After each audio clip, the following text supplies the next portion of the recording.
और सबसे पहले आपको हम बता रहे हैं, इस समय बुलेटिन में प्रधानमंत्री नरेंद्र मोदी ढाका पहुंचे हैं। तस्वीरें आपके सामने, 2 दिन के बांग्लादेश के दौरे पर हैं प्रधानमंत्री नरेंद्र मोदी। स्वागत की तस्वीरें आपके सामने, प्रधानमंत्री नरेंद्र मोदी पहुंच चुके हैं ढाका। बांग्लादेश ढाका एयरपोर्ट से सीधी आती हुई तस्वीरें। शहीद स्मारक जाएंगे पीएम मोदी, शहीदों को श्रद्धांजलि देंगे पीएम मोदी। आज का कार्यक्रम आपको बता रहे हैं। सबसे पहले आज के कार्यक्रम के शुरुआत में ही राष्ट्रीय शहीद स्मारक जाएंगे पीएम मोदी, शहीदों को नमन करेंगे, श्रद्धा सुमन अर्पित करेंगे पीएम मोदी। और उसके बाद आज के दिन के दौरे का आगाज होगा। 2 दिन के बांग्लादेश के दौरे पर ढाका से आती हुई तस्वीरें, बांग्लादेश की राजधानी ढाका से आती हुई तस्वीरें।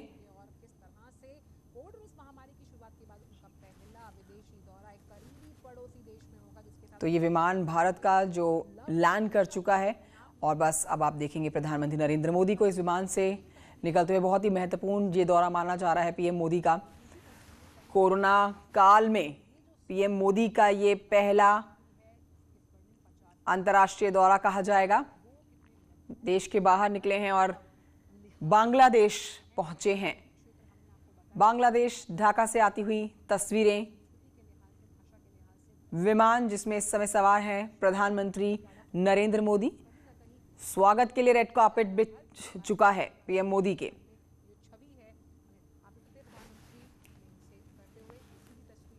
और प्रधानमंत्री नरेंद्र मोदी पहुंच गए हैं बांग्लादेश ढाका।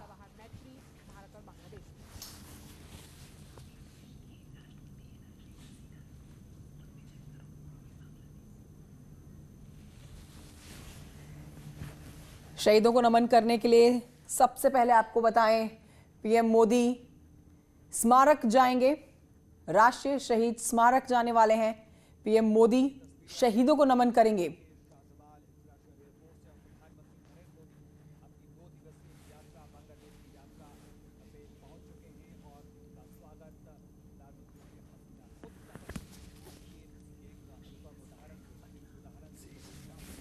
हाँ, बांग्लादेश की आज़ादी के स्वर्णिम वर्ष में प्रवेश कर चुके हैं और आज जिस तरह से 50 साल पहले बांग्लादेश ने अपनी आज़ादी की घोषणा की थी, उसका आज एक जश्न है। और पिछले 50 सालों का दोनों देशों का जो रिश्ता रहा है, जो राजनयिक संबंधों की स्थापना के भी 50 वर्ष पूरे हो रहे हैं, तो ये बेहद खास मौका। और देख रहे हैं बांग्लादेश के प्रधानमंत्री शेख हसीना ने प्रधानमंत्री नरेंद्र मोदी का स्वागत किया है। और आज का ये दौरा पहले दिन का बेहद खास, बेहद महत्वपूर्ण, क्योंकि शहीद स्मारक जा रहे हैं। यहां से पीएम मोदी सीधे राष्ट्रीय शहीद स्मारक की तरफ कूच कर रहे हैं। प्रधानमंत्री नरेंद्र मोदी बांग्लादेश की प्रधानमंत्री शेख हसीना के साथ इस समय बांग्लादेश ढाका एयरपोर्ट पर। अधिसूचना के अनुसार 4 चरणों में ये चुनाव किए जाएंगे। 4 चरणों में इस बार ब्लॉकवार नहीं करके हम लोग चुनाव जनपदवार करेंगे। पहले फेज में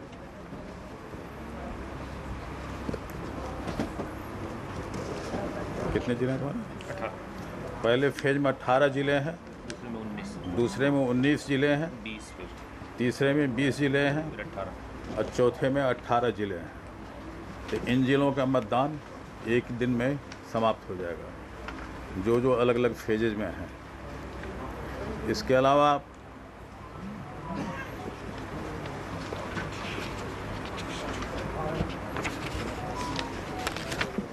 मतदान की जितना पहले फेज की मतदान की तिथि जो है वो पहले चरण 15 कहाँ है तुम्हारा? ये हाँ, दूसरे में पहले चरण का मतदान जो है वो 15 अप्रैल को होगा, दूसरे चरण का 19 को होगा, तीसरे चरण का 26 को होगा, 26 अप्रैल को। ये सभी अप्रैल हैं, ये 15 अप्रैल, 19 अप्रैल, 26 अप्रैल और चौथे चरण का 29 अप्रैल को होगा। और मतगणना अगले महीने यानी मई महीने में 2 तारीख से प्रारंभ होगी। तो ये संक्षिप्त में ये हमारे कार्यक्रम हैं और ये आज से प्रक्रिया इसकी प्रारंभ हो गई है।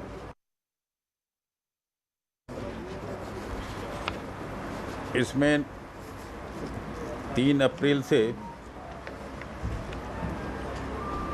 2 मई तक ये कार्यक्रम चलेगा।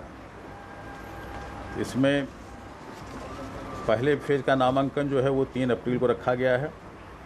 नामांकन पत्रों की समीक्षा 5 अप्रैल को रखी गई है। उम्मीदवारी वापस लेने का दिनांक 7 अप्रैल रखा गया है। प्रतीक आवंटन भी उसी दिन सायंकाल 3 बजे के बाद किया जाएगा। फिर 15 को मतदान होगा और मतगणना जैसे कि मैंने बताया ये 2 तारीख को होगा। दूसरे फेज का नामांकन 7 अप्रैल को होगा। नामांकन पत्रों की संवीक्षा जांच जो है वो 9 अप्रैल को होगी। उम्मीदवारी वापस लेने का दिनांक 11 अप्रैल रखा गया है। उसी दिन प्रतीक आवंटन किए जाएंगे। 19 अप्रैल को फिर मतदान होगा और मतगणना पुनः 2 तारीख को प्रारंभ की जाएगी। तृतीय चरण का नामांकन 13 अप्रैल को होगा।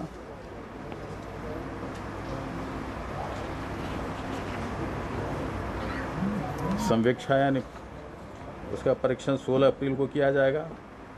उम्मीदवारी वापस लेने का दिनांक 16 अप्रैल रखा गया है और 18 अप्रैल को प्रतीक आवंटन ही किया जाएगा। 18 अप्रैल को ही प्रतीक आवंटन होगा और उसी दिन वापस लेने का है सुबह में। मतदान जो है वो 26 अप्रैल को होगा और मतगणना पुनः 2 तारीख को होगी। इसी प्रकार चतुर्थ चरण जो है वो 17 अप्रैल को रखा गया है नामांकन का। 19 अप्रैल से 20 अप्रैल को रखा गया है। नामांकन पत्रों की समीक्षा 19 से लेकर के 20 तक रखी गई है। 21 अप्रैल को आवंटन की प्रतीक आवंटन है। 21 अप्रैल को है और 29 को मतदान का दिवस है और 2 मई को पुनः मतगणना होगी। तो ये मुख्यतया ये हमारे कार्यक्रम हैं जो आज से प्रारंभ होकर और मतगणना तक ये पूर्ण हो जाएंगे। तो ये बहुत प्रतीक्षित चुनाव था। कोरोना के चलते इसमें काफ़ी विलम्ब हुआ है और हमारे पास में समय सीमा काफ़ी कम थी। तो जो अवधि हमारे लिए है इसलिए हम लोगों ने इसे इस अवधि में पूर्ण करने का सुचारू ढंग से पूर्ण कराने का किया है। इससे संबंधित निर्देश सभी जनपदों को जा चुके हैं। सभी संबंधित पदाधिकारियों को अवगत करा दिया गया है और ये चुनाव सकुशल संपन्न होंगे और ये पूरे प्रदेश में मुझे पूर्ण विश्वास है हम लोग शांतिपूर्ण ढंग से निष्पक्षतापूर्वक ये चुनाव कराएंगे। आप सबों को बहुत बहुत सर कोरोना की गाइडलाइन को लेकर भी आप सबों को बहुत बहुत धन्यवाद। मैं प्रेस कॉन्फ्रेंस आप लोगों से मैं बात ऐसी के चलता सुप्रीम कोर्ट में सुनवाई आज होनी है। प्रेस तो कॉन्फ्रेंस ऐसी के जल्दी थी सर। प्रेस क्या लोकतंत्र सर न्यायपालिका का सम्मान नहीं करता है? प्रेस सर कॉन्फ्रेंस क्या आयोग न्यायपालिका का सम्मान नहीं अभी ये करता? चुनाव 1 महीने चलेगा। सर क्या आयोग न्यायपालिका का सम्मान नहीं करता? 1 महीने में आप लोगों से सर क्या आयोग न्यायपालिका का सम्मान नहीं करता? आपको बता रहे हैं उत्तर प्रदेश में निर्वाचन आयोग ने आज पंचायत चुनाव की तारीखों का ऐलान कर दिया है। उत्तर प्रदेश के 75 जिलों में 4 चरणों में पंचायत चुनाव करवाए जाएंगे। तारीखें आपके सामने है। 15 अप्रैल को पहले चरण का मतदान होगा। उसके बाद 19 अप्रैल तीसरे चरण का मतदान 26 अप्रैल को होगा और फिर आखिरी चरण चौथा चरण है 29 अप्रैल को चौथे चरण का मतदान होगा और फिर 2 मई को मतगणना की जाएगी। तो ये बड़ी खबर आप तक पहुंचा रहे हैं। 4 दिन चलने वाले हैं पंचायत चुनाव। तारीखों के ऐलान के साथ आप सुन रहे थे कई बड़ी बातें इस प्रेस कॉन्फ्रेंस में कही गई हैं। चुनाव में गड़बड़ी करने वालों पर एनएसए लगने वाला है। तो आपको यह भी जानकारी दे देते हैं कि सभी 18 मंडल के एक-एक जिले में पहले चरण का चुनाव होने वाला है। 2 मई को मतगणना होने वाली है। चुनाव की तारीखों के ऐलान के साथ ही यूपी में आचार संहिता लग गई है। तो आज का ये अहम दिन, एक तरफ सुप्रीम कोर्ट में आज आरक्षण मामले पर सुनवाई होने वाली है, दूसरी तरफ पंचायत चुनाव को लेकर तारीखों के ऐलान की घोषणा कर दी गई है। 4 तारीखें आपके सामने, 15, 19, 26, 29 अप्रैल को मतदान होगा और फिर मतगणना की जाएगी 2 मई को। इस वक्त की बड़ी खबर आपको बता रहे हैं, प्रदेश से आती हुई बड़ी खबर। उत्तर प्रदेश में निर्वाचन आयोग ने आज पंचायत चुनाव की तारीखों का ऐलान कर दिया है। 4 चरणों में मतदान होने वाले हैं। उत्तर प्रदेश में 75 जिलों में 4 चरणों में पंचायत चुनाव होंगे। पहले चरण का मतदान 15 अप्रैल, उसके बाद 19 अप्रैल, तीसरे चरण का मतदान 26 अप्रैल और फिर चौथे चरण का मतदान 29 अप्रैल को होगा। 18 मंडल के एक-एक जिले में पहले चरण का चुनाव होगा और 2 मई को मतगणना की जाएगी। आचार संहिता आज से ही लग चुकी है। इस प्रेस कॉन्फ्रेंस के बाद से ही, चुनाव की तारीखों के ऐलान के बाद से ही यूपी में आचार संहिता लग गई है। बड़ी खबर आपको बता रहे हैं, त्रिस्तरीय पंचायत चुनावों के दौरान अगर गड़बड़ी फैलाने वाले लोग सामने आते हैं तो उनके खिलाफ एनएसए के तहत कार्रवाई की जाएगी। ये भी एक बड़ी बात आपको बता रहे हैं जो इस प्रेस कॉन्फ्रेंस के दौरान निकल कर आई है। चुनावों के दौरान सुरक्षा के भी तगड़े बंदोबस्त किए जाएंगे। शबाब मेरे सहयोगी और जानकारी के साथ इस खबर पर मौजूद है। शबाब, आज का बहुत महत्वपूर्ण दिन है। एक तरफ सुप्रीम कोर्ट में सुनवाई होने वाली है ठीक 12 बजे और दूसरी तरफ अब से कुछ ही क्षण पहले तारीखों का ऐलान कर दिया गया है। 4 चरणों में मतदान होने वाले हैं पंचायत चुनाव के।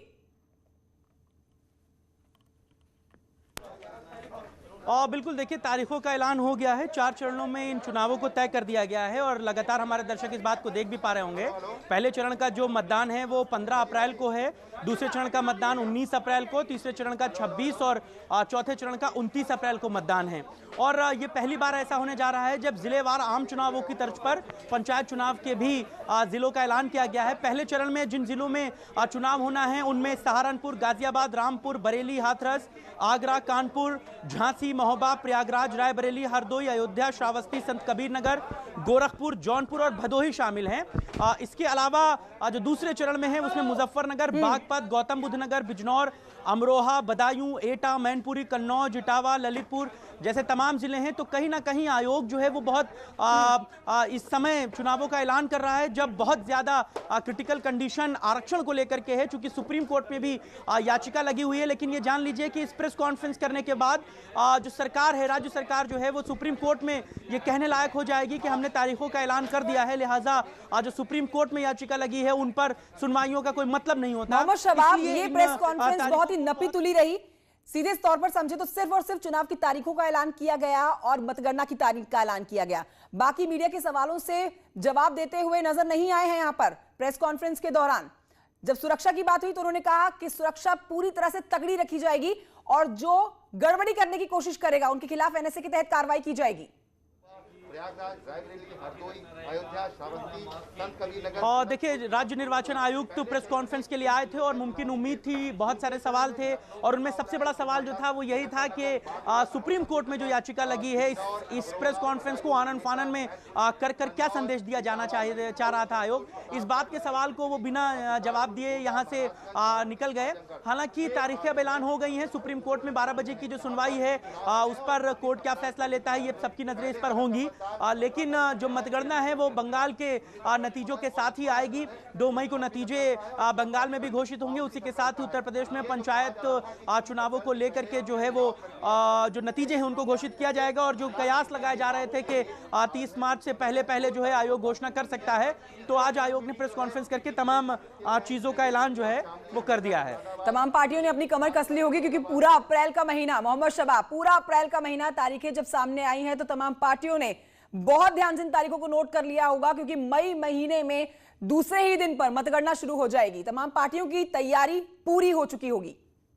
अप्रैल को चौथा चरण है, यहाँ पर भी जो है इन दिनों में बिल्कुल देखिए, जो पंचायत चुनाव होते हैं कंचन, उसमें राजनीतिक पार्टियां, जो कई राजनीतिक पार्टियां हैं वो सीधे तौर पर चुनाव नहीं लड़ती, लेकिन अब पंचायत चुनाव जो है वो बहुत नाक का सवाल है, क्योंकि गांव की सरकार इसे कहा जाता है। त्रिस्तरीय पंचायत चुनाव होते हैं, इसमें प्रधान चुने जाते हैं, इसमें ब्लॉक प्रमुख चुने जाते हैं, जिलाध्यक्ष चुने जाते हैं, तो कहीं ना कहीं जो है वो सरकारों पर, खासकर राजनीतिक पार्टियों पर जो है वो बड़ा दबाव होता है। तो इस बार के चुनावों के ऐलान के बाद से जो है वो बहुत तेजी के साथ अब राजनीतिक पार्टियां जो हैं वो तैयारी शुरू कर चुकी हैं। हालांकि आपको याद होगा कि 15 दिन पहले जब आरक्षण की एक नई सूची जो है पंचायती राज विभाग की तरफ से जारी की गई थी, तो उस पर बहुत ज्यादा विवाद हुआ था। तमाम जो आपत्तियां थी वो इतनी ज्यादा आ गई थी कि आखिरकार कोर्ट तक मामला चला गया था और उसके बाद पंचायती राज विभाग को उस आरक्षण को रद्द करना पड़ा था और 2015 के आरक्षण को ही जो है फाइनलाइज किया गया था, जिसके आधार पर इन चुनावों का ऐलान जो है वो किया गया है। तो अब सबकी निगाहें 12 बजे सुप्रीम कोर्ट के फैसले पर रहेंगी। मोहम्मद शबाब पर राज्य सरकार क्या अपना जवाब दाखिल करती है इन चुनावों पर, ये सबको देखने के लायक होगा। मोहम्मद शबाब, लेकिन खबरें ये भी आ रही हैं, आलोचक ये बात कह रहे हैं कि अभी ये मामला सुप्रीम कोर्ट में चलना है, सुनवाई होनी है ठीक 12 बजे, उससे पहले ही तारीखों का ऐलान कर दिया गया। 4 चरणों में चुनाव कराया जाएगा। 2 मई को देखिए, इस बात को ऐसे समझा जाए कंचन के जो तारीखों का ऐलान अब आयोग ने कर दिया है, क्योंकि राज्य निर्वाचन आयोग एक इंडिविजुअल बॉडी होती है, लिहाजा उस पर सरकार का कोई दबाव नहीं होता। आयोग के ऐलान के बाद ये बात राज्य सरकार सुप्रीम कोर्ट में लिखकर लगा सकती है कि आयोग ने चूंकि 2015 के ही आरक्षण को आधार मानते हुए चुनाव की तारीखों का ऐलान कर दिया, लिहाजा सुप्रीम कोर्ट में जो 2015 के आरक्षण को लेकर के जो PIL पड़ी हुई है उसको सुनने का कोई औचित्य नहीं बनता। मुमकिन बात यही है कि यही राज्य सरकार जो है वो सुप्रीम कोर्ट में कहेगी। तो अगर ऐसा वहां पर कहा जाता है और आयोग की तारीखों के ऐलान के फाइनलाइजेशन के बाद इस बात को राज्य सरकार सुप्रीम कोर्ट में रखती है, तो सरकार यही चाहेगी कि सुप्रीम कोर्ट इस बात को जो है वो खारिज कर दे कि जब तारीखों का ऐलान हो गया है तो फिर किस बात की सुनवाई। लिहाजा इन्हीं तमाम कशमकश के बीच में अब इंतजार जो है वो सुप्रीम कोर्ट के जो है वो फैसले का है। 12 बजे क्या निकल कर आता है, इस पर सबकी निगाहें कंचन लगी रहेंगी। बिल्कुल। और मोहम्मद शबाब, आपसे जानना चाहेंगे, आचार संहिता आज से लगी है, तारीखों के ऐलान के बाद से आचार संहिता प्रदेश में लग चुकी है पंचायत चुनाव को लेकर, तो आचार संहिता के दायरे क्या रहने वाले हैं? इस बात को राज्य निर्वाचन आयोग कई बार कह चुका है। इन्हीं सब चीजों को लेकर फिलहाल देखिए, आज से आचार संहिता लग गई है और उसके बाद नामांकन करने की जो प्रक्रिया है वो पहले चरण की 3 अप्रैल से शुरू हो जाएगी कंचन। 3 अप्रैल से जो है वो नामांकन की प्रक्रिया शुरू हो जाएगी। तो सीधे तौर पर जो कार्यकर्ता हैं, जो नेता हैं, वो बहुत ज्यादा बड़े वादे नहीं कर सकते। और देखिए, यहाँ से राज्य सरकार के लिए भी आचार संहिता के बाद जो है वो एक स्टॉप लग जाता है। कोई बड़े आधारशिला नहीं हो सकते, सरकार कहीं पर भी अपनी योजनाओं का खजाना नहीं खोल सकती, किसी भी तरीके का कोई ऐलान नहीं कर सकती। आचार संहिता लगने के बाद अब चुनावों तक सरकार भी किसी भी तरीके का कोई ऐलान नहीं करेगी, कहीं पर भी कोई घोषणा नहीं होगी, कहीं पर भी किसी को कोई बहुत बड़ा जो है वो लाभ नहीं दिया जा सकेगा। राजनीतिक पार्टियां सीधे तौर पर अब चुनावों में कमर कस चुकी हैं। अब सारी चीजें तय हो गई हैं, कितने से कितने बजे तक ढोल नगाड़े बज सकेंगे, कितने रैली हो सकेंगी, ये तमाम जो फुल प्रूफ गाइडलाइन है वो हम अपने दर्शकों को टीवी स्क्रीन पर बता भी रहे हैं और इस बात को समझाने की भी कोशिश कर रहे हैं कि जो चुनावों में, जो पंचायत चुनावों में खासतौर से गांव की सरकार चुनी जाती है, उसमें जो है वो बहुत तेजी के साथ और बहुत जो है वो संजीदगी के साथ काम हुआ है। और आरक्षण जो एक बड़ा जो है मुद्दा था, कभी 1995 का आरक्षण आता था तो कभी 2015 के आरक्षण आते थे, तो बहुत सारे चीजों को लेकर के जो है आरक्षण पर जो तमाम मोहम्मद शबाब, लौटूंगी मैं आपके पास, बहुत महत्वपूर्ण जानकारी आप दे रहे हैं। आज का बेहद महत्वपूर्ण दिन, चुनाव तारीखों का, पंचायत चुनाव